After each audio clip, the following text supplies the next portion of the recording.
സ്ത്രീധനം കൊടുക്കുന്നതും വാങ്ങുന്നതും തെറ്റാണ്. അത് 100% തെറ്റാണ്. അതിനെ ഞാൻ സപ്പോർട്ട് ചെയ്യുന്നു. അത് തെറ്റ് തന്നെയാണ്. പക്ഷെ എൻ്റെ ഡൗട്ട് ഞാനൊരു എക്സാമ്പിളോടെ പറയാം, എന്നിട്ട് നിങ്ങളത് തീരുമാനിക്കുക അത് എങ്ങനെയാണ്.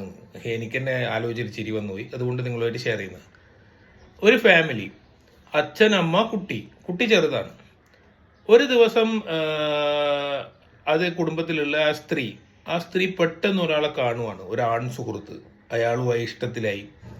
അപ്പോൾ ആ പെൺകുട്ടിക്ക് തോന്നുകയാണ്, ഇനി ഇവൻ്റെ അപ്പുറം ഭർത്താവ് എന്ന് പറയുന്നവൻ്റെ അപ്പുറം ജീവിക്കണ്ട, ഞാൻ ഡിവോഴ്സിന് കൊടുക്കാം. ഈ സ്ത്രീ കോടതിനെ സമീപിച്ചിട്ട് പറയുന്നു എനിക്ക് ഡിവോഴ്സ് വേണം. അപ്പോൾ കോടതി പറയും, കുഴപ്പമില്ല, നിനക്കിപ്പം മെന്റലി അയാളെപ്പോഴും നിൽക്കണ്ടല്ലോ, അതുകൊണ്ട് ഡിവോഴ്സ് ഇന്ന് എടുത്തോ. ഡിവോഴ്സ് കൊടുത്തു.